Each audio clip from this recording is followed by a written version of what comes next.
Get the out of my face. Seriously? Robert!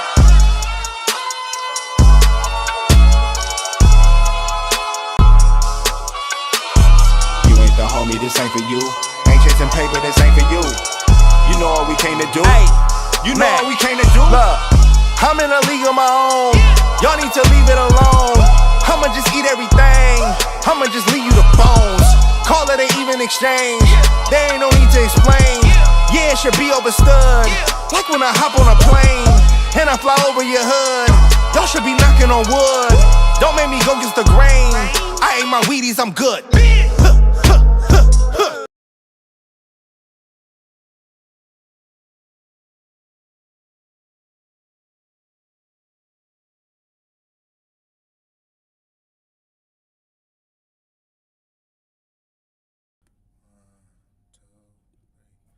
What's the deal, college football fans? We are back. It's your boy Kelly Flicks, and I've returned, bro. It's been like 4 months, but shit, guess who's back? You know what I mean? We back. We talking Morehouse. We got Morehouse to the MEAC, possibly a MEAC South, possibly the Black Ivy League. A lot of different conversations could be had, and we're gonna have them. Then also, we got my top 5 coaching hires every week on Mondays. I'm gonna give out y'all my weekly top 5s. This week, we're doing top 5 coaching hires in the HBCU world. Talk about Chennis Berry. I'm even putting some D2 in there. Teddy Keaton also is going to get some love. We'll talk about James Cozy down at FAMU and other guys. So, this show in particular, this is the first show back, and we're also live. It's going to be a little bit different. Got my boy Malc. I'll be bringing Malc on and off the show, bringing and talk about some HBCU basketball. He's going to give us some more knowledge on everything that he knows. Then we'll also, eventually, we'll bring in more shows to the mix. You know what I mean? We got the Wednesday show. It's going to be a late night show. We got the Thursday show. 323 Thursdays, of course. You can't go without it. So we're going to bring it back. But I think first, let's see what we should go through first. I think first, we should go with the biggest transfer news. The biggest transfer news. So give me a second. Let's pull it up, man. Because we got to talk about the kid, the one and only, the boy Andrew Body, man. Andrew Body just made a move. Let me get this graphic up for you guys. Andrew Body just made a move. As I can see my boy Malc in the building. Malc, what's the deal? So, let's see what Andrew Body got for us. So, really, Andrew Body makes a big move. I got all this stuff on the screen. Let me clean it up. Don't worry about nothing, y'all. So, leading off, Andrew Body, man. Andrew Body just made a big move. He's on the move. He's going down to... What's going on, family? We here. We live. There we go, Malc. Let's Malc get to with it. the delay. Let's get to that. Dame, what's the deal? My boy Damien's in the building, man. Yeah, let's get to that. So, yeah, we got Andrew Body moving on from Texas Southern to Alabama State. All right, so I think the cat's out the hat right now. Everybody should see it, and I'm going to say it. I don't think Andrew Body had any FBS offers on the table. Haven't spoke to him. I don't got no inside. But from what I've seen and how this transpired, staying in the SWAC would mean that you don't have any outside offers, in my opinion. If you had an offer from UTSA or North Texas or something of that matter, you might go and take that choice. Take that chance, right? But you go to Alabama State, and Alabama State, right, people are saying it might be contenders for the SWAC. I think that's a conversation to be had. But Alabama State, you look at it, they got the facilities of an FBS program, right? They got the uniforms, you got the band, the decor, everything, the location, everything about it says FBS if you're looking at Alabama State. So if you couldn't go FBS, of course you would choose Alabama State of all schools. So I think this is a big get for Coach Eddie Robinson down there at Alabama State. And the biggest clog in this equation to me is offensive coordinator, right? So Alabama State loses their offensive coordinator, Harry Williams. He wasn't that great of a coach, and it was still questions around whether or not did he start the boy Demetrius Davis over there, or was he a Damian Stewart guy? There's still questions about that. But nonetheless, the offensive coordinator is gone. Harry Williams, he's reportedly going down to Tuskegee. Go be an offensive coordinator down there with Aaron James. Cool stuff.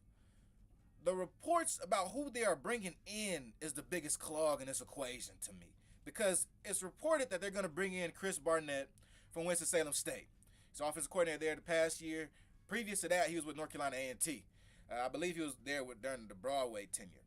He's one of those guys. So bringing in a guy like Chris Barnett to an offense like Alabama State that, quite honestly, has been misused the past 2 years, straight up misused. They had one running back, Jacoby Merritt, running back for Alabama State.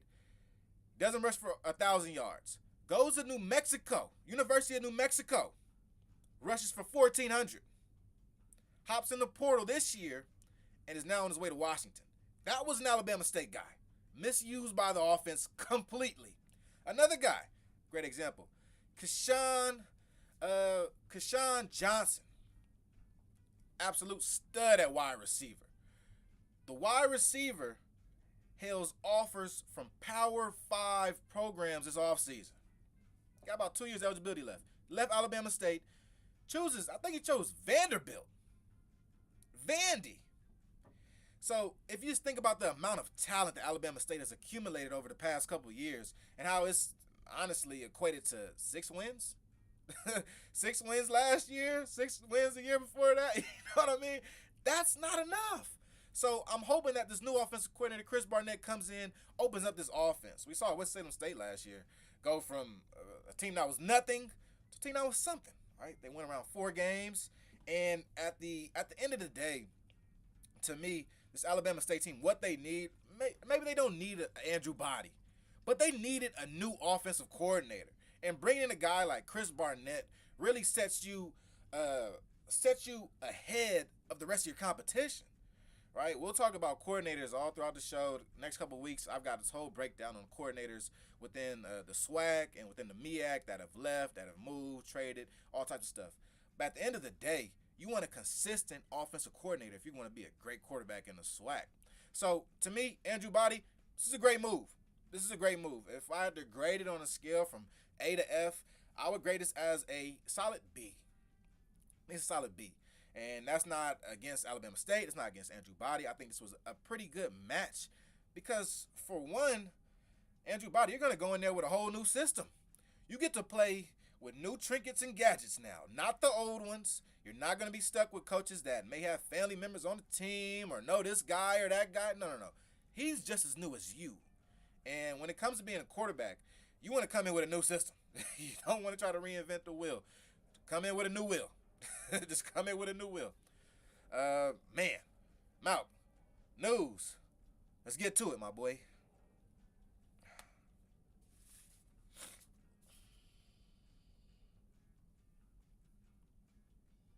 Malc. Oh, I'm a little behind. Yo. Let's do it, man. So let's get into the news. Just gave y'all 10 minutes of some good Andrew Body talk. Let's get into Malc with the news. He's going to break it to us, y'all. So, man, we here. Malc with the news. You know, I'm a little delayed, but what I will say, we got who's hot, and who's not in the SWAC basketball world right now. So, who's hot? We got Texas Southern University. We have winning 3 in a row. We got 3 teams sitting at 6-2, 6-2, and 6-3. So, you know, like I said, Grambling sitting at 6-2. We got Southern at 6-2. We got TSU at 6-3. So that's looking good for them. I think they're the hot teams right now. You know, as SWAC play keeps going on, a lot of teams are falling in either into the level of six wins, or they got 5 wins. Hold on. So we dealing with some tough stuff right now. But who's not hot right now is Jackson State. Okay. Jackson State just lost 3 in a row, going from 4-1 to 4-4 in conference. And really being honest, you know, I watched the game live on ESPN when they played Texas Southern. They could really be 3-5 right now because they were close to throwing that game away in the last 2 to 3 minutes. You know, luckily Chase Adams, Ken Evans, they got to the line and figured it out. But they need to really figure out how to close games in tough situations. And shout out to my man Herbert Seward on Twitter. You know, he kind of dropped his first about Bethune-Cookman, who was sitting here at 5-3. But their home record is pretty good against some more of the top teams in the SWAC. So what he called it was a trap game at Bethune-Cookman. People think, you know, going into Bethune-Cookman that, you know, they're going to go at their crib and win. And, you know, Zion Harmon, for them to be putting up great numbers. You know, teams like JSU, who are middle of the pack, but more or less to the top, You got Alabama State, who's at the top. You got Southern, who's at the top. I mean, hey, yo, Zion's been there for a little bit. So is Zion finally fitting the shoes that were placed for him? Is that what's happening now? Are we finally seeing Bethune-Cookman become actual power? Because last year they were kind of 500-y. We can beat you this game, but we'll lose at the end of the week. Are they serious? I think with some more recruiting transfers in the JUCO world, and if you can find any kind of talent in Florida, because Florida is a very talented basketball state, and a lot of these kids from Florida decide to go D3 if they don't be D1. So if they can find some talent in state, I think that they can make that next step as one of the top 3, top 4 teams in conference play. Because he's saying with Zion Harmon last year, he's coming off of a rookie of the year in the SWAC. Like he is stepping into his own. He's always has done that since I was much younger playing high school basketball. He's always been a name that's been around. He's a Cali guy, right? Yeah, he's not a Cali guy. He's from Kansas, but with the EYBL circuit, you see him traveling. You see him all on YouTube. So it's a name that I think a lot of people are familiar with. But a lot of stuff happened since he's left Western Kentucky. So if he can step into his own, still cooking, going, moving them as kind of the outliers in this conference, it'll be good. But speaking of outliers, man, we got Arkansas Pine Bluff, who are also 5-3 in the SWAC and kind of in that middle pack in kind of the race in a bunch. Okay. And Arkansas Pine Bluff they're interested, Felix. I can't lie. They have 2 of the top 5 scorers in the SWAC. Ranked second, Kyle Milton, averaging 19.6, and he leads the SWAC in field goal percentage. So I'm guessing this is a big man. He's not more or less of a guard. And Rashad Williams averages 16 points, ranked 4th in the SWAC. So Pine Bluff sits 1 game behind 500 with their full record, but they're 5-3 in conference play. And they have one of the most, I think they have the highest octane offense inside the SWAC, averaging 82 points a game, and they scored 110 points 3 times already in this season. And one of those games with the overtime. So seeing that in college basketball is big. 110 points. Is UAPB better than Jackson? Is that what you're saying? It's looking like it right now because Jackson is on a decline, dealing with injuries, dealing with, up and downs. One person who's always steady within that Jackson team is Ken Evans Jr. Oh man. And as you bring up Jackson, that's my perfect segue into what we have as the conference player of the year watch list. Malcolm's conference player of the year watch list. Zion Harmon is an outlier right now. His numbers speak for himself. 15 points per game, 93% from the free throw line, and 4.2 assists a game. And with notable performance against Jackson State at 23-6 against Jackson State, and 23-6 against Alcorn State also. And we mentioned Ken Evans. Ken Evans is my guy right here. Problem, he's different. When we talk about the non-conference kind of schedule and the slate for a lot of these teams going through in the earlier of the year, but Ken, playing against some of the best he performed. He had 20 against Gonzaga. He had 33 out here against Cal Baptist, 27 against LMU. And some of those were wins, some of those were losses. But at the end of the day, Ken Evans does one thing. Jackson State, he's from Jackson, Missouri, but he puts the ball in the basket. And it's hard to argue that. Ken Evans really does put the ball in the basket. And as I'm going through, it's not like having West. Every game is high 17 either to 25 points, throughout this 17 to 33 points throughout this kind of season. And the last one, we haven't talked about much. Southern 6-2, doing well, very established basketball program, but Terrion Joseph averaging 20 points per game in the conference, coming from Radford last year. From Baton Rouge, 20 points per game. And, he's the lead scorer in the conference. He scored 33 against FAMU, and he scored 31 against Bethune-Cookman. So Terrion, as quietly as kept, I haven't mentioned much about him on previous podcasts on Twitter, but he's filling it up. Like I said, transfer from Radford University, which is somewhat of a low major. He's getting to it, 20 points per game. I'm not familiar with this game. Yeah, I've only seen the stats. I haven't seen how he plays and how he scores it, but he really, 20 points per game, that's hard to do in a college system where you're getting scouted every night. Yeah, so facts. And injuries happen for sure. Just like my boy Damien saying down here, man, Jackson dealing with some injuries. Man. That hits home with the Jackson State injuries, man. My former high school teammate at St. Bernard's, Ramel Mansell, who was picked to be a second team All SWAC contributor this year, and he's dealing with Achilles injuries, and with that, it's put him out in a prolonged timetable. He wanted to play before he got back out here. He came at LMU, played, almost re-injured himself, and I'm very lucky that he had enough maturity, and the coaching staff had the maturity to just sit him the rest of the game so he can get better. But he hasn't played since his California trip, which is a big hurt for Jackson State. Do I smell a red shirt? Hopefully, when he can get this medical red shirt, because Ramel, he only played 2 games. But the good thing about this, Jackson State, is next man up. That's the thing. How Jackson State keeps that going. Because as I've come to find and watch and starting following Jackson State, Jordan O'Neal's playing amazing, averaging near a triple double. I mean, near a double double, averaging over double digit figures, shooting the ball well from three when he does take his shots. So That means something. extremely well and fit into that role. Him and Chase Adams' chemistry are amazing. Of course, with Ken scoring on the wing, that pick and roll, that pick and pop game with Chase Adams and Jordan O'Neal is really kind of it's formatted well, and it's a lot of lobs and gets them a lot of open spaces. Mo Williams is doing a good job with that offense, keeping the floor spread and letting people, if you can score, you can score. So I'm really happy with what Jackson State got going on, but they got to put some wins together at this point now. I mean, I feel the same way about Jackson State. I mean, I've been looking at Mo Williams funny since he got the job because he was 1-27 at Alabama State before he got this job. So I've been looking at him and I'm going, well, are you the guy for the job? And there are streaks. Like, Jackson State is such a streaky team. They go on streaks at times. I'm really happy with Jackson State got going. They got some wins together at this point now. They go on streaks. They'll win some, they'll win 2 or 3, then they'll lose a couple. I've been trying to understand what type of team this is. Offensively, or just like as a basketball team, what type of system, what type of team are they? What should I expect from Jackson State? Is it these lofty expectations or what?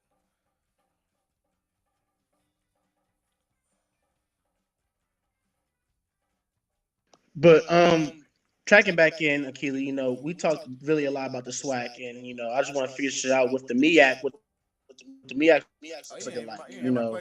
I haven't done much research on the players in the MEAC, but what I can see from the MEAC standings, Norfolk is at 5-1, Central at 5-1. That's expected. Very two strong programs. They represent every year in the tournament out of the MEAC. Delaware State going 3-3, Howard 3-3, Morgan State 3-3, South Carolina State 3-3, Eastern Shore 1-5, and Coppin State 1-5. So it's a big jumble right in the middle of there. We got 2 teams tied for first, and we have 4 teams tied for third, or actually or second. To be honest, not the time for second, tied for second. And the rest of the teams at 1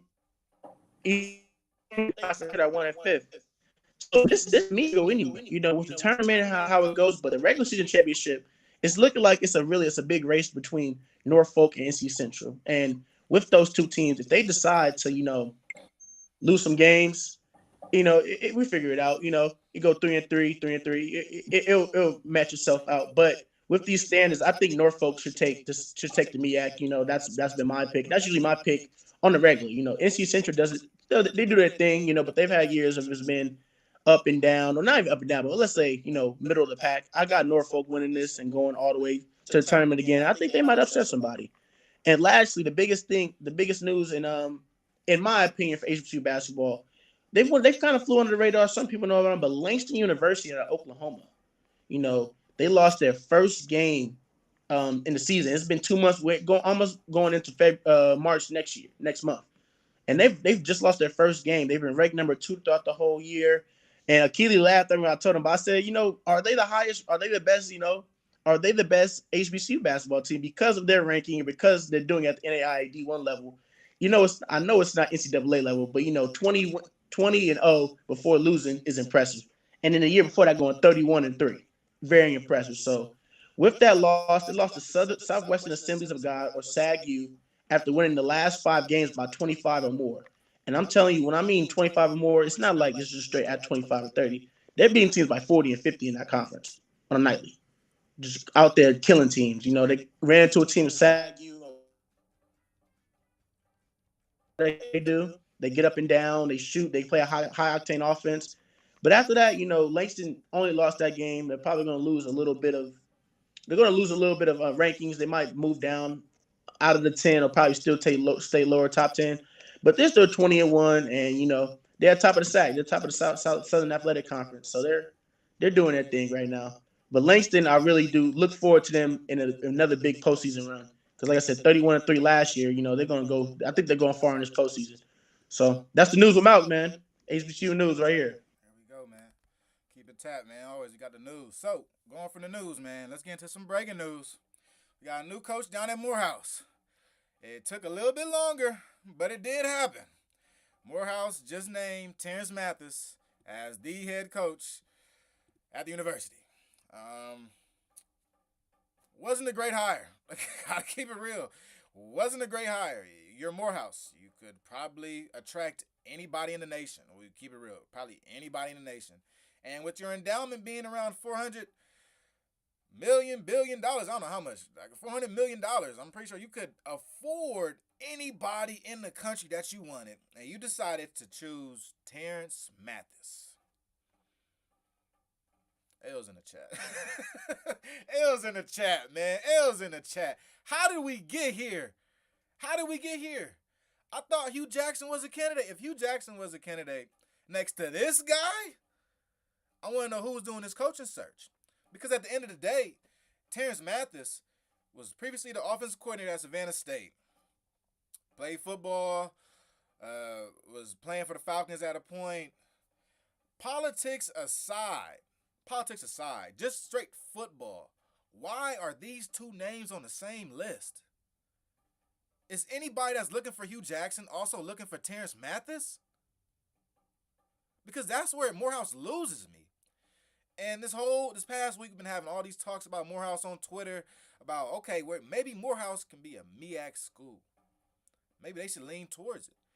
Maybe they should lean towards the Black Ivy League. Maybe Morehouse should be packaged and leave the conference with another school.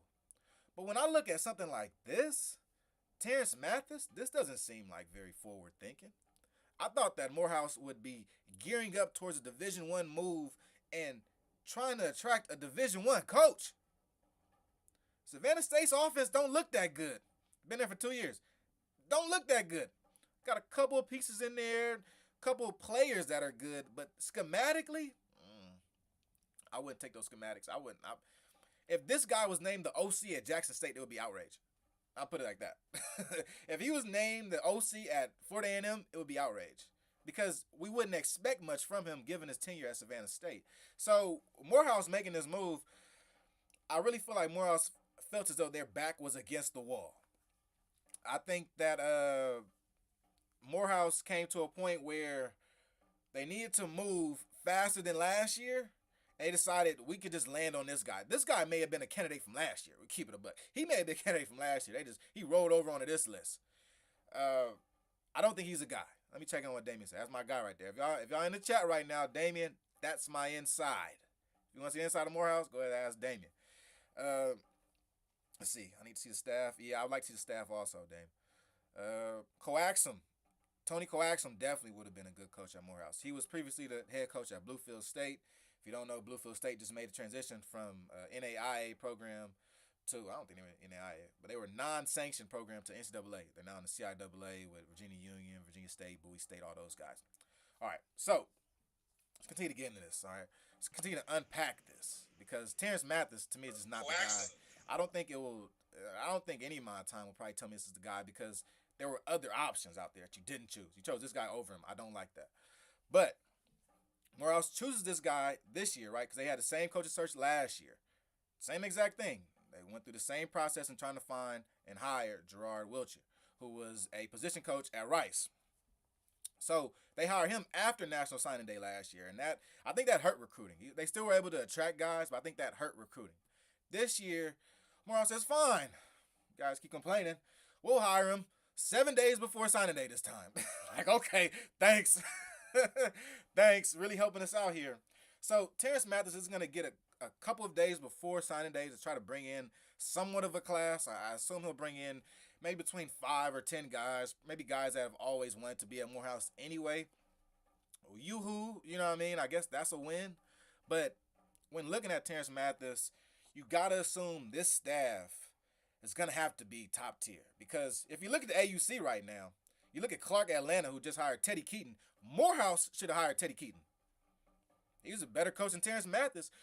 Teddy Keaton was the head coach at Allen University. Allen doesn't even have a practice field. They're playing with like 9 scholarships chopped up. They done chopped all these damn scholarships up like a pie for these kids out here. And they've been able to bring out a very competitive team, and has led to David Wright, quarterback at Allen University, be the SIAC Player of the Year.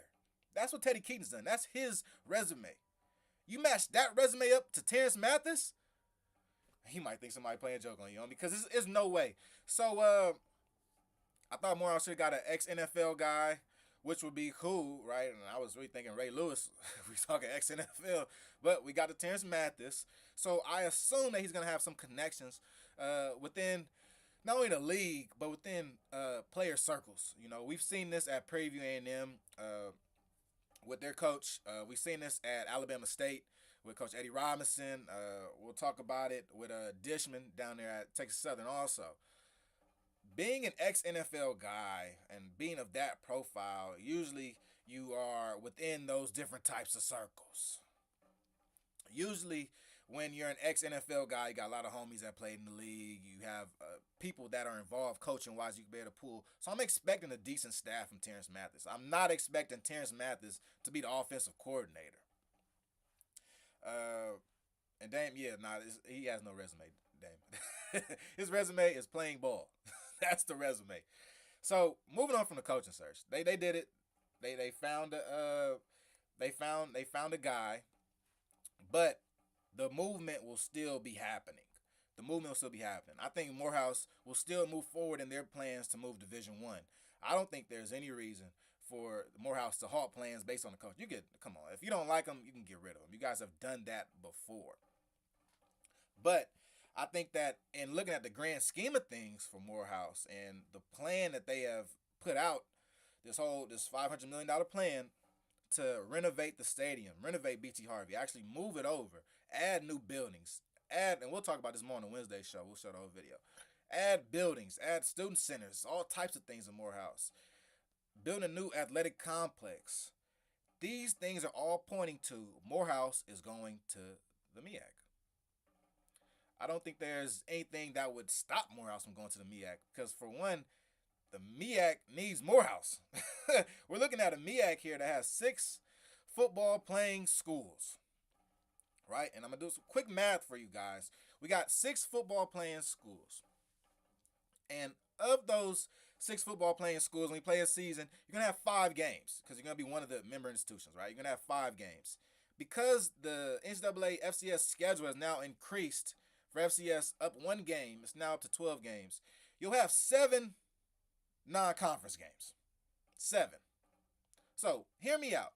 This whole Morehouse to the MEAC move, everybody's, oh man, but the East Coast schools, they go to play Howard every year. But aside from the East Coast schools, you can somewhat pod yourself if you're Morehouse. You're in a great position now to pod yourself. You can pod yourself within the South. You actually have 2 other schools that are looking to leave and go Division I. Clark Atlanta seems to be interested, and Tuskegee also seems to be interested. So, if you go, okay, the MEAC, we have 6 teams, we have 5 games scheduled. 5 games are going to be on the East Coast in the schedule. But around 6 or 7 games can be down south because we can choose them, right? So say Morehouse goes by themselves. The first 5 games, you put those first 5 games in you go play Kennesaw, let's go play Jackson State, let's go play Bethune-Cookman, let's go play McNeese, and let's go play Southeastern Louisiana. And now let's start our MEAC schedule. Now let's begin to travel up east. Because previous to that, those 5 games, 6 games, 7 games, they're your choice. The MEAC ain't that big. The same way I'm saying the MEAC needs Morehouse. I don't necessarily feel like Morehouse needs the MEAC, but I think the Morehouse can use the MEAC, right? And looking at institution status and everything like that, you want to get into that Black Ivy League. With the Black Ivy League, I got listed up here: Morehouse, Tuskegee, Clark Atlanta, Hampton, Fisk, Spelman. If I'm leaving somebody out, please excuse me, man. Excuse me. But, and look at the Black Ivy League. That would be my idea of the MEAC South, right? People want to talk about movement, realignment, how things shake and move. I think that if the MEAC South could be Morehouse, Tuskegee, Clark, Atlanta, Hampton, and special guest North Carolina A&T, I think we got a MEAC South right there. I think we got a MEAC South. We're talking Hampton in Virginia. We're talking North Carolina A&T in North Carolina. We're talking two Atlanta schools, two Georgia schools, Morehouse and Clark, and then a school right next to them, Tuskegee, down in Alabama. You add those guys together, I think that makes up your MEAC South. I think that gives you a chance to increase the profile of the MEAC. You also add more private schools, even if North Carolina A&T is a public school, you add more private schools to the mix, which is usually a good thing when it comes to football and funding. So I think all things point to go if you look at a Black Ivy League situation. Now, whether the MEAC is trying to make this happen or not, I don't know. I mean, we've all seen their plan. We've seen their long-standing plan, and it really doesn't seem to be as strong and tightly sealed as we would want it to be, seeing as though the MEAC is on the brink of extinction. So Morehouse, what I would say is this. Continue your plans, right? Coaching search aside, continue your plans. Don't change too much. But at the end of the day, I think that Morehouse is going to need a couple of other teams from the SIAC to move with them if they want to make this successful transition into the MEAC. I think there's no way you get to the MEAC solo. I think there's ways maybe for a year or two, but I think you're gonna at the end of the day you're gonna need Tuskegee, you're gonna need Clark, you're gonna need the Hamptons to also move with you. One team in Atlanta and the rest of the teams on the East Coast does not work. As much money as you got, you're gonna run through it. So there's an opening for it. Got a ton of non-conference games to add, and you can make that schedule feasible. But I would encourage Morehouse, and I'm sure the presidents talk. Presidents always talk. I'm sure Dr. Thomas is talking. He's a boss. I ain't gonna lie. Shout out to Dr. Thomas Morehouse. He's a guy. I'm sure he's talking to guys, sticking and moving, because at the end of the day, I think this needs to be more than just one team. My boy Damon's in the comments down here. Yes, the MEAC South. You see it. You're seeing it, Dame. You're seeing it. The MEAC South, right? Would be Hampton, Morehouse, Tuskegee, Hampton. He's saying South Carolina State and North Carolina Central to the MEAC South. That would be dope. And the MEAC North would be Norfolk State, Howard, Delaware State, Morgan, possibly Virginia State.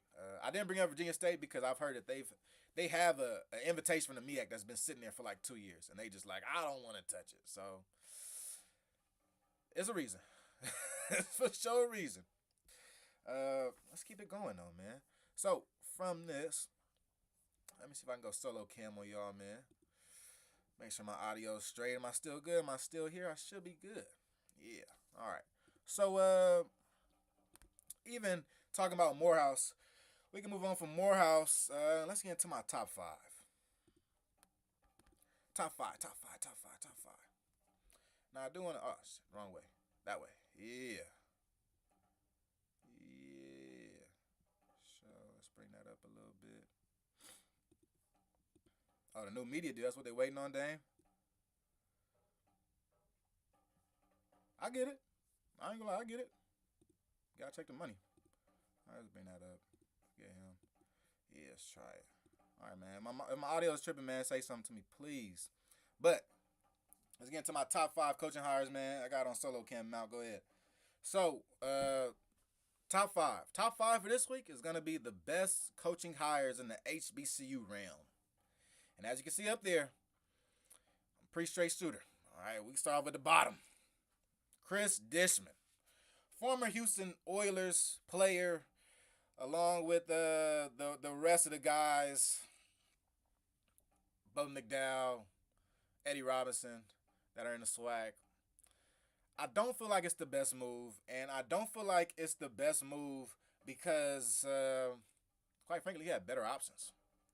I mean, I think Big Mac, Fred McNair looks better in a Texas Southern pullover than Chris Dishman. I think Andre Johnson looks better in a Texas Southern pullover than Chris Dishman. Sorry, this guy. There was this whole two week span where they go, oh man, the board of trustees, the athletic director, they don't they don't get along. The athletic director would like Fred McNair. The board of trustees, they want to get Andre Johnson, and they're butting heads, and we can't get to a solution. We're never gonna find a coach. So what should we do? You know what? They took it old school. Like, you remember you were 6 and 7 talking to your friend, and you get in an argument with them, and your parents just try to come to a common ground. They go, okay, fine. Let's find something both of you guys want. And I don't care if it's neither one of these coaches. We're going to find something that y'all both can agree on. They said, all right, fine, Chris Dishman. Give it to him, Chris Dishman. We'll take it. He's a football guy. He's also an ex-NFL player. And as much, oh man, we'll get into Karen Phillips another day. But as much as people like to push back against this notion of, oh man, we don't want these ex-NFL players, we don't want these celebs to be involved in our program, I'm seeing a lot of ex-NFL players in HBCU space. A lot of them. Terrence Mathis, Chris Dishman, just in this cycle alone. I wouldn't be surprised if Mickey Joseph used to play ball when he was a kid. He's, you know what I mean? This whole understanding that, hey, we need to try something different. We want to get an old school coach. Look, you don't want an old school coach in today's age. Let me tell you right now, you don't want an old school guy in today's age. Transfer portal, all this stuff going on, limited resources. This is when you don't want an old school coach. Who do I think should have been the coach at Texas Southern? I would have took Fred McNair. I would have. And I see down there in the comments, man, McNair lost to a sorry TSU team 2 years in a row. Sure. But has TSU, Texas Southern, have they ever presented a player as good as Jarvian Howard in the past 3 years? Have they? Have they been able to produce the type of wide receiver talent that Alcorn State has been able to produce? Even looking at the staff that Coach McNair put together down there, much better. Well, I wouldn't say it's much better. It was a top-end staff in the SWAC. Top-end staff in the SWAC. If you're Texas Southern, right, it seems like Texas Southern is constantly trying to prove that they are above average, right? And they haven't reached that threshold to be a contending team. They tried about a year or two ago, which was close. But now this is a complete rebuild, in my opinion. Coach Chris Dishman, there's not much expected from you. And if you go back to being the old Texas Southern, we probably wouldn't bat an eye, unfortunately. That's just what I feel about Chris Dishman. Going up the list, James Colsey. James Colsey III was named the new head coach at Florida A&M, which was interesting. Took about a month, maybe a month and a half, which was the reason why I'm giving him a C+. It's not really based on James Colsey and his acumen. The situation that James Colsey was given was trash. This is a trash situation. I mean, for one, he has been the interim coach for a month. You've looked this man in the eyes for a month and essentially told him, yeah, we're going to find somebody else that's better than you, right? And there was a real point where you got to think that Coach Colsey was just the caretaker of the team. Maybe FAMU has their eyes set on something so big that Colsey just wouldn't even fit on that new staff. That was mostly the feeling that you were getting from this FAMU coaching search. And one name arose out of the high grass. Sean Gibbs out of Fort Valley State. He's also a running back guy like Coach Willie Simmons. He's a North Carolina A&T guy. Pretty good coach. I think Colsey is the best option for FAMU right now. Do I think that he's the best option for FAMU in general? No. I think if FAMU went on a national coaching search, they had the actual time to go on a national coaching search, not a little regional search to go drive down to Fort Valley and talk to Coach Gibbs. No. A national coaching search, because I think that this FAMU football program is a nationally ranked football program. We should take it serious. I think that Colsey isn't bad for the time being. This situation that he was given the reins at really sucked. And I will say, I got to see his staff. This whole idea and this notion that the dark cloud defense will stay around just because it's FAMU is not a thing. It's not a thing. The defensive coordinator is gone. That means dark cloud defense is gone. the dark cloud defense don't just sit around with no scheme, with no coaches. No. It's going to be hard to replace that defensive coordinator. He brought in guys like Isaiah Land, Isaiah Major, Marquise Bell. The defensive coordinator at FAMU was with Willie Simmons from the start. What's that, 2018, 2019, something like that? From the start. He built that defense. The dark clouds are gone. They are gone. Coach Cozy's going to have to bring in a new staff, a strong staff, a staff that will, in fact, have to compete with the rest of the SWAC while you got a target on your back. You got to remember, FAMU ran through the whole SWAC 2 years in a row. There are some players in the SWAC that have never beat Florida A&M. They're looking at Florida A&M like, oh yeah? You guys got a new coach? Oh, okay. And a new quarterback? Oh, okay. And a new defensive coordinator? Oh, okay. This is a new team. I think that we have to look at this team like it's a new team. As well as they have been in the past, this is a little bit different. It's not the same. Let's get into Mickey Joseph. Mickey Joseph, B-. Give him a B-. Mickey Joseph does a very good job in recruiting. All right, if you don't know, Mickey Joseph was once an interim coach in Nebraska for a couple games. Got into this whole little situation off the field. It came out that he, in fact, didn't do those things, so he was good, but he also was fired from his intern position at Nebraska. Previous to that, he did spend time in Louisiana. He's at LSU. He was at LSU with Joe Burrow, Jamar Chase, Justin Jefferson. And that whole team now, it just ran the circuit, went 13-0. He was a part of that team.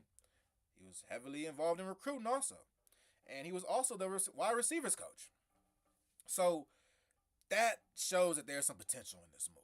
There's definitely some potential in this move. I don't feel as though all is lost at Grambling. I just feel like they hit the reset button too soon. Too soon. And I think they were afraid of Hugh actually failing. Because I don't think Hugh Jackson had failed yet. I think they were afraid that Hugh would fail and it would further put Grambling down on the list of competitive SWAC schools. Because at the end of the day, athletic director Travian Scott was trying to increase the profile at Grambling. Right? You bring in Hugh Jackson around the same time as Deion Sanders go to Jackson State. You want to really show that you are also competitive. You want to show that, yeah, we're still Grambling. We're still the G-Men. And I think that this year coming up would have been a make or break year for Hugh, that's fine. That's almost every year for a college football coach. But in it being such a big year for Hugh Jackson, I think the end of the year hurt him the most. And that's what led to his firing. Losing the Bayou Classic, not getting over 6 wins. Some of those things kind of hurt him. But Mickey Joseph, as a coach, I think he can do good things at Grambling. I don't think that he's that much better or that much worse than Hugh Jackson. If that's probably the best way I could put it. I don't think he's that much better or that much worse than Hugh Jackson. Wherever that puts you on the win column, is that 6 wins or 7 wins? Not really sure where that puts you. But I will say this. I'm expecting a lot from this offensive staff. I truly am. He's an offensive guy. So I'm expecting a lot from the staff that he brings in. I'm expecting this staff to take Miles Crawley to new heights. I still think Miles Crawley is the best quarterback in HBCU football. I still believe that. Let me get tissue real quick, man.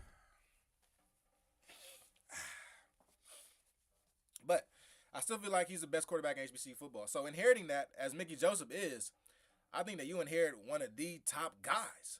What's wrong with that? If you bring in the appropriate staff to go with him, we saw what Lee Hole could do to that offense. Lee Hole turned that offense up.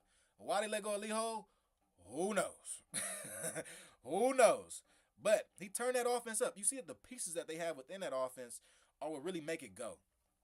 You lose a couple of them. You lose Floyd Chalk. You also lose Deuce Williams at running back. You lose your two-headed duo that were absolutely great for Grambling. You lose that, but in gaining Mickey Joseph, you're going to have to assume that he brings in some dogs at running back also. He's going to do it a little bit different than Hugh Jackson. Doesn't seem as flashy. And quite honestly, Hugh Jackson became more flashy in year 2 than year 1. Year 1, he was not as flashy as he was in year 2. In year 2, he stepped his swag up. He started putting the foreigns on the field. And I didn't have too much of a problem with it, keep it a buck. I didn't have too much of a problem with it. He was still bringing in recruits, and he was still a top 3 recruiter within HBCU football. Keep doing the antics. I don't care. Who cares? All right. Moving on. Teddy Keaton. I spoke about Teddy Keaton earlier. He was a previous head coach at Allen University, and he moves on to Clark Atlanta. Now, this was probably one of the best kept secrets within HBCU football. If you know Teddy Keaton, you know that he knows how to get things done. I mentioned earlier, he was head coaching at Allen University with 9 total scholarships. All right, that's a Division II program. Division II programs can have up to 36 scholarships. He did it with 9. 9. Now, Clark Atlanta has a pretty big endowment. I'm going to go ahead, let's just put it out there. I'll assume that Clark Atlanta has 36 scholarships.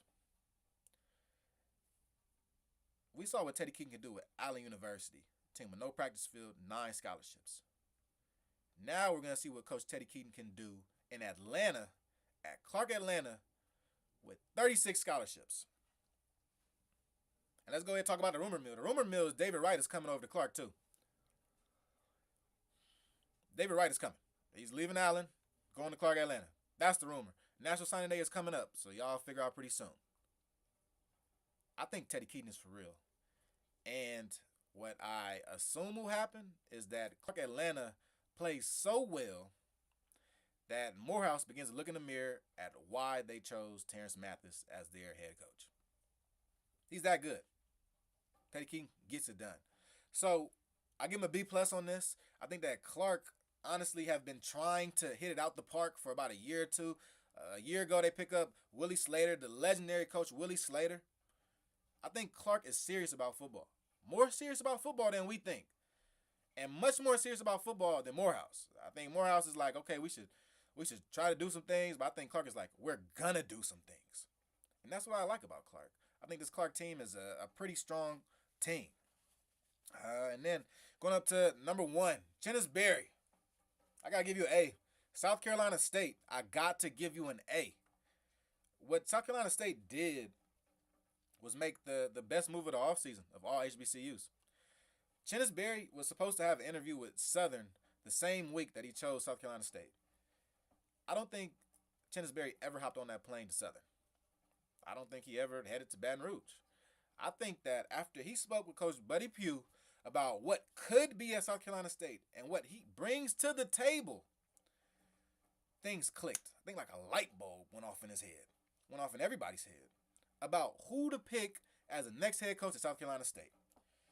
Chennis Berry is without a doubt a top 5 head coach at HBCU football, regardless of the realm. NAIA, the Bobby Rones of the world, the D2, the Teddy Keatons and Chennis Berry, the D1s, you know. He's a top 5 guy. And that's why he excelled at Benedict. He didn't excel at Benedict by surprise or on accident. He had 36 scholarships at Benedict. He inherited a pretty good team, and he enhanced that team throughout his tenure. Can't say the same for every coach. You know, everybody can't have good player retention. Every coach can't get better. Every coach can't find a comparable offensive coordinator and a comparable defensive coordinator. Everybody can't do that. Coach Chennis Berry did. And guess what? He's bringing that entire staff to South Carolina State. You see, I keep speaking about these other coaches, and I go, yeah, but what about their staff, and what do they... Some of these dudes ain't got a staff. Chris Dishman don't got a staff. So when I look at this, it's an A for many reasons. It's an A because he's already proven. It's an A because he's only an hour down the road, so recruiting doesn't even change. It don't change. You're going to the same high schools with a different pullover on. This one is what? Garnet and white. That's the color of the pullover now. So, Chennis Berry, if you were to hit a ball out the park, it would be this right here. Shout out to South Carolina State for making this move. And I think this will help South Carolina State in what they are trying to do as a program, which is grow. They're trying to grow. They're trying to grow badly. Like, to me, they seem like a plant that's in a small box. We even saw last year, like maybe a couple games into the season, they did some renovations on the stadium and turned it into a horseshoe. Just changing things. I really can feel that South Carolina State wants to become this powerhouse that they once were before. I can feel it. It's bubbling. And with what he's doing down there, Coach Chennis Berry, man, is second to none. Second to none. So, just did my top 5. Open it back up. My boy Malc back here in the cut. Malc, let's talk about some top fives. Let's talk about some of the best coaches.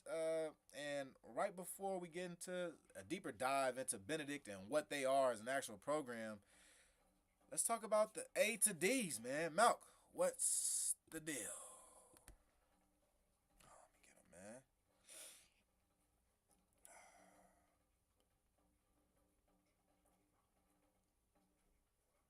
Mic up. Get him, man. What's going on, man? Yeah, I know we're a little delayed, homie. I'm Yeah. catching up with the live stream, trying to follow in, bro. You got a lot of good points about your top five, man. You did your thing, bro. Weekly top fives, number one. We got A's and we got D's. I'm loving Whew. it. I mean, when it Let's talk about some top for me, fives. Let's talk about some of the best coaches. really when you get to these D's, right before we get into a it's the deeper dive into expectation. Benedict When and it comes what to they these are as an different actual grades, program, it's about the expectation. let's man. talk about the If A to you D's, have a man. D, Malc, I'm what's expecting you to the win deal? 4 or less games. Like literally, I think that these things all translate. So what's going because on, at the end man? of the day, Yeah, I know we're a little starting delayed, off homie. late in the I'm spring, catching up with the starting live off stream, late trying in to follow in, bro. February You got a lot of good does points about not your top help your five, man. You program did in your thing, bro. August. It sets you back behind all the rest of the schools, the rest of the programs. So as Dishman at Texas Southern, I don't see it. I don't see it. You have the easiest sell in the world, trying to get black students to come to Houston, Texas. That's the easiest sell in the world. But I just don't see it, bro. I don't.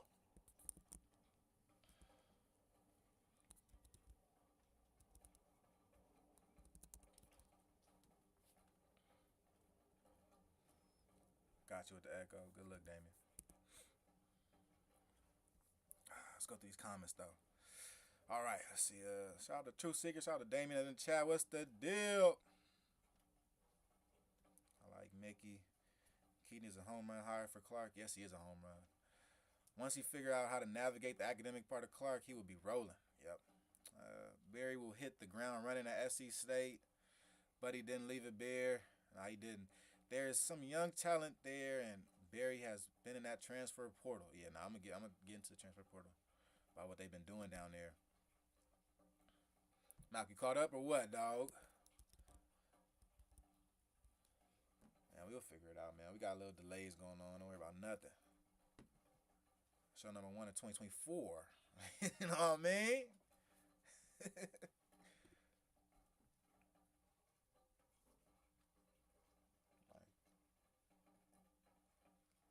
Maybe you can't hear me through the thing. One second. Don't worry about it.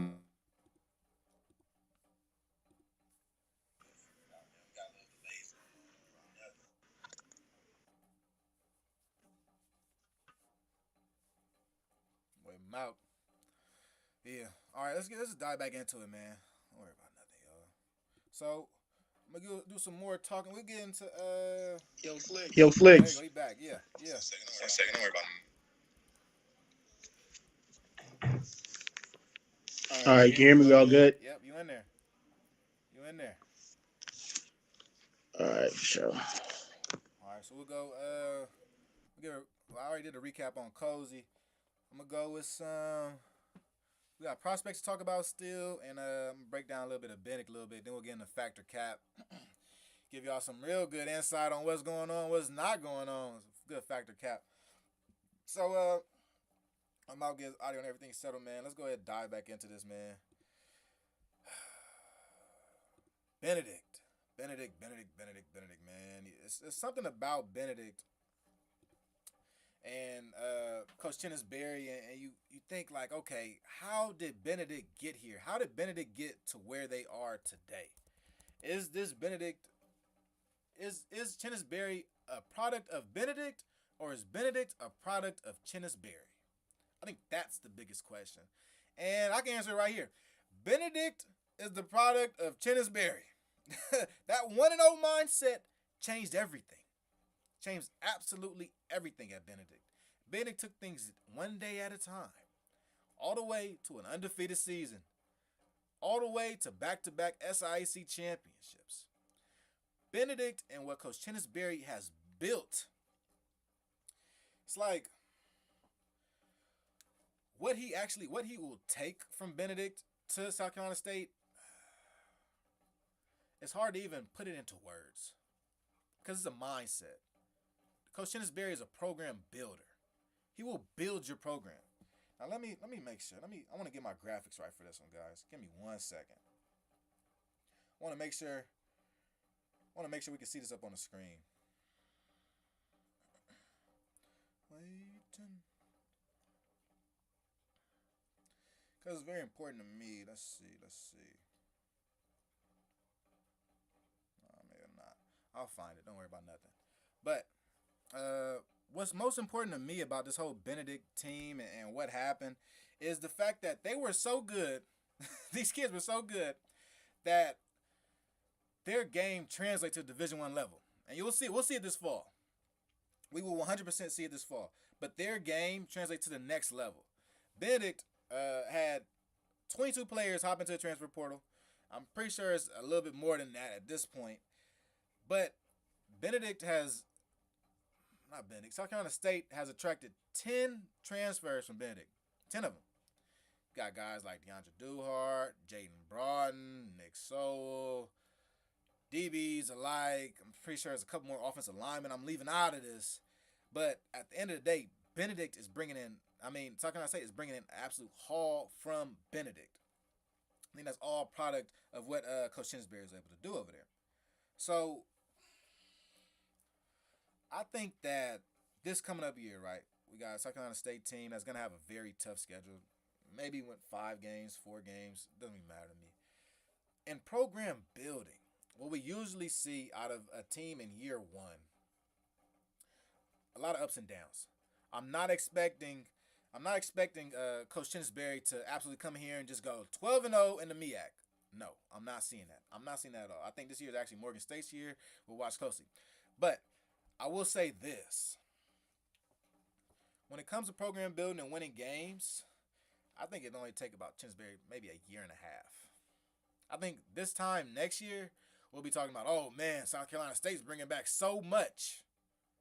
Because the big thing about Benedict was that they have a great retention rate. A great retention rate. We didn't even see that many guys hop into the portal when they went 5-5. We didn't. These past 2 years, we've seen hardly anybody jump to the portal.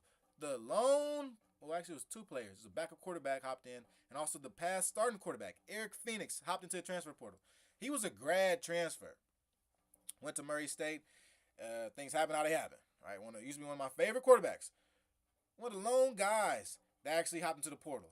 South Carolina State has had a hard time navigating the transfer portal. I think that Coach Berry has already brought in more players from the transfer portal than Coach Buddy Pugh has in his time at South Carolina State. I think that's how hard South Carolina State has had a time when it comes to dealing with the transfer portal. Coach Kingsbury brings them up to speed. One of the younger coaches within the HBCU realm and in coaching realms in general. We're talking about head coach. So, I think that South Carolina State will now begin to attract a lot of talent. Look at the MEAC. The MEAC in general, recruiting-wise, when it comes to the transfer portal, they bring in a lot of HBCU guys, but not necessarily seem to be attractive spots for non-HBCU FCS programs. It just doesn't seem like at times some teams in particular, yeah, but they don't really seem to be a destination. Howard does not seem to be the destination that we thought Howard actually is when it comes to the transfer portal. You would think that kids would flock to Howard. It's not really the case. I think it's actually hard to get in. I know a couple guys that have 3.8s can't even get in. So, whole nother story. North Carolina Central looks towards the high school ranks and brings in a lot of guys. Morgan State looks through the high school ranks to bring in guys. They attack the portal also, though. I will say that. They do attack the portal. Bringing in guys like Jordan Toes, a bunch of guys. They attack the portal. But what I'm getting at is South Carolina State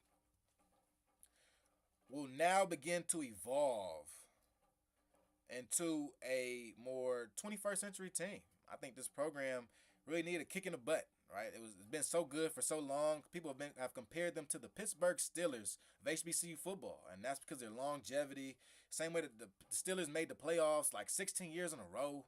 That type of stuff. Same type of stuff with South Carolina State. So I can see it happening. I see the evolution coming. I can feel it. Pause.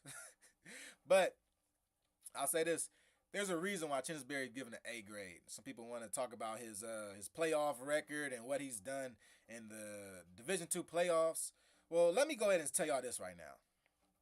The Division II playoffs, damn. The Division II playoffs is a different beast. It's a different beast. There are no automatic qualifying bids in the Division II playoffs. It is almost based on a pod system. And guess what? Because it's put into a pod system, the SR1s, the SR2, SR3s, all that stuff, you end up playing the same teams that are in your region. Benedict won't win the SIAC and play a team in Colorado. No. You will literally play a team that is probably in your same region.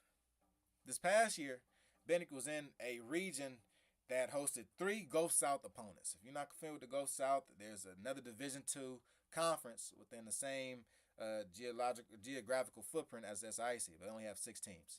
West Florida is in there. Valdosta State is in there. Delta State is in there also. They had 3 teams in the playoffs. 3 teams in the same pod, in the same bracket. These 3 teams actually all played each other within the first 2 rounds of the playoffs. That's the D2 playoffs that everybody wants to politics so bad. It's flawed. It's extremely flawed. It's literally it's made for programs that aren't revenue retrieving. Smaller travel costs, better regional matchups. That's Division II playoffs. They lost to Lenore-Rhine. Lenore-Rhine ended up losing to the damn winner of the D2 championship. So everybody went, oh, you lost to Lenore-Rhine. Pretty good Lenore-Rhine team. A Lenore-Rhine team that will probably end up beating any of your favorite D2s also. So when you look at Coach Chinnisberry's record in the playoffs and go this and that, no. You don't want to look at the record in the playoffs. That's all that stuff's a misnomer. What you want to look at is the fact that he was able to change Benedict from a non-football school to an undefeated program. That's what you want to look at. I think that we're constantly trying to nitpick and find what's wrong so that we can say, oh, yeah, well, he never did that well, or he never did that well. And I get it. HBCU coaches in general usually tend to be hand-me-down guys. Call it what you want. They usually tend to be hand-me-down guys. But I mean, I don't even want to throw no salt in nothing, but Chris Dishman hasn't been a head coach anywhere. James Cozy was in Canada for like 10 years coaching, then came down to FAMU like a year ago. Mickey Joseph, they fired him in Nebraska as an interim coach because of his allegations. So hand-me-down is correct in this choice of vocabulary. This guy, Chinnisberry, is not a hand-me-down guy. He's not. So, got to give him his just due, man. Enough of that. Let's get into some prospects. We'll go prospects, and then we'll go factor cat Malc. Don't worry about nothing. So, here are top HBCU prospects. So, I have 3 guys that I have singled out as my top HBCU prospects. Number 1 is a giant left tackle that could probably play power forward. He is 6'9", over 300 pounds, Aneem Dankwa. He's the guy. If you had a guy to bet all the money on to get drafted from HBCU, it's going to be Aneem Dankwa. Want to know why? Well, Aneem Dankwa is not only an absolute stud of a tackle for Howard, but he also was just invited to the NFL Combine. He will be in Indianapolis. He will not be at the HBCU Legacy Classic. He will be in Indianapolis, working out with some of the top 250 players in the nation. I have not checked the percentages on the NFL Combine, but the percentages are pretty high with you getting drafted if you attend the Combine. Another guy that I like, Mikey Victor.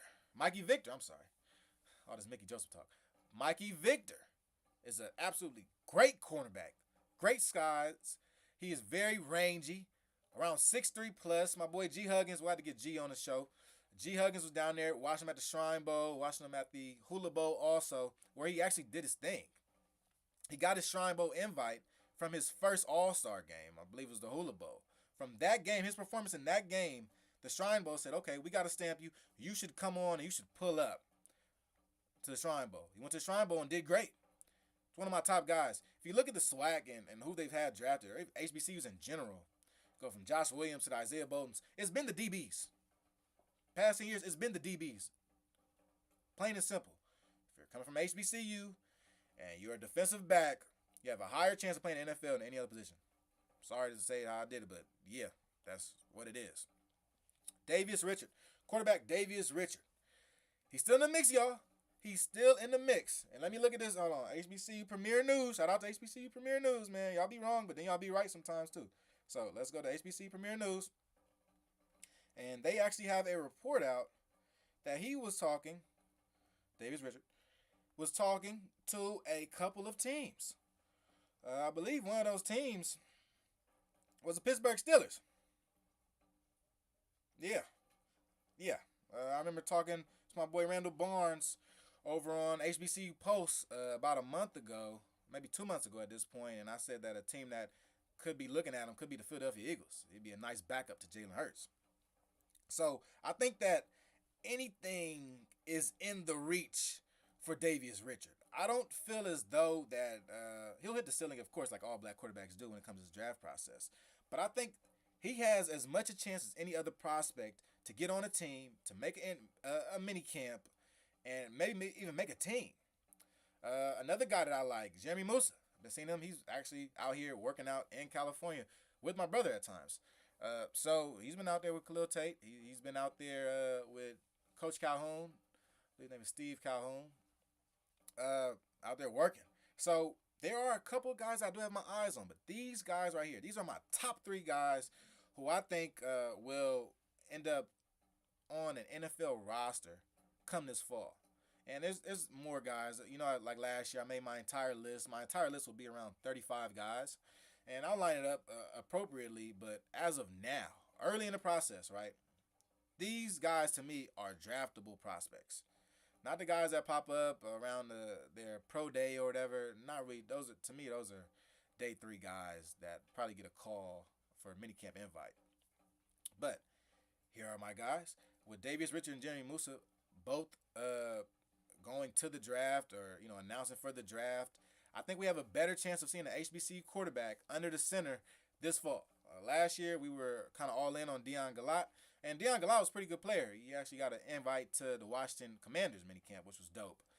But this year, we got at least 2 guys, and I really want to throw in Aeneas Dennis in there as one of my favorite prospects from this year's cycle. So, Malc, man, I know we're on a little bit of delay, but it is definitely time for Factor Cap. We just passed the hour, about an hour and 10. So we'll end the show with a little bit of Factor Cap with Malc. Malc, what's the deal?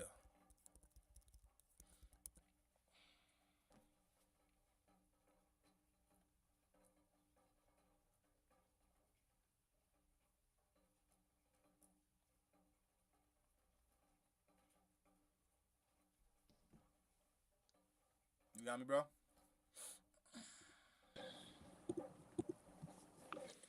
All right, just caught up. Got you on the Factor Cap. We about to start. So let's do it. Factor Cap. Man, what we got, bro? So, man, this is one of the first times me and Achille have been talking about this for a minute, getting in the works. Factor Cap. We're going to end the show. Like it's pretty self-explanatory. Factor Cap, what we think about, certain topics. So, like I said, one of the first ones I have for Factor Cap, we're talking about swag football. Just go out and say it. FAMU will win the swag East again. Factor Cap. I'm gonna go out here and I might be the only guy saying this, but I'm gonna say Cap. I'm gonna leave it as Cap. I think that the rest of the teams in the conference are also getting better, and I think that FAMU, they haven't released their staff yet, their coaching staff, but I'd have to give the nod to Jackson State right now.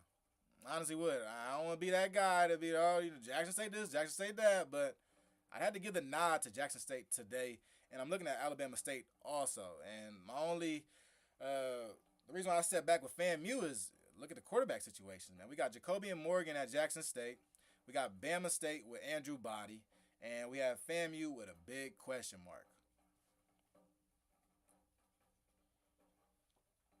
All right, we talked very in deep about Morehouse and the hiring process, and you really like Hugh Jackson. You've been a fan of Hugh Jackson since at Grambling, but they went in the opposite way. So the next one's Factor Cap. They haven't moved up to this Black Ivy League idea as you thought yet, so they're still in the SIAC. So my question is, will Morehouse go 500 with this new coach in SIAC? Factor cap. Cap, ain't no way, man. Ain't no way Mathis gets this. If Mathis gets away with this, no way, no way. I think they might win one game again, right? And that's no indictment to the players. That is simply to the coach. Bringing this Morehouse team back to life is not going to be just a one-touch thing. No. It's not. It's going to require hella CPR. It's going to require a heart monitor. It's going to require the IV, everything to bring this program back to life. And it won't be in a season. And I think everybody else, if we all look at this and go, our expectations for Morehouse are one win, you look at the whole season different, man. All right. Last one, we're going to wrap it up. We're going to present some basketball to you. This was really a bit ballsy for me. I am a Go Tiger. I do support the Jackson State Tigers when it comes to basketball, man. Oh, yeah, you don't say. Football, I'm gonna let them handle it. They be on Twitter. They let the Cowboy fans, but they be adding on Twitter. You say anything wrong about Jackson State, they coming for you. They on you. So like I said, going to Jackson State, my thing is with Jackson State basketball will win the SWAC. If that's the tournament or the conference, is that factor cap? Go with fact, man. I think they'll take one of those. When it comes to swag basketball, man, you can never really call it. Football, I'm gonna let them handle it. They be on Twitter. They let the Cowboy fans, but they be adding on Twitter. But you say anything wrong about Jackson State, they coming the tournament. They didn't win. Like I said, so going to Jackson State, conference. So really, with Jackson, I like them matchup wise, man. Looking at that roster, when you think about winning an actual conference, a tournament, or rather the regular season. Game to game, how does this team match up with the rest of the SWAC? And I think they match up favorably. They just get on the wrong side of losing streaks sometimes.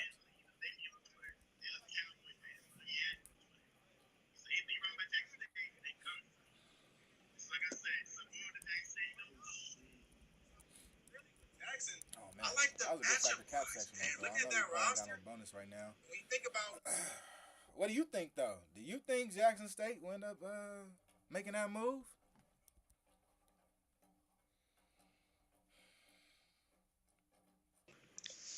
No, man.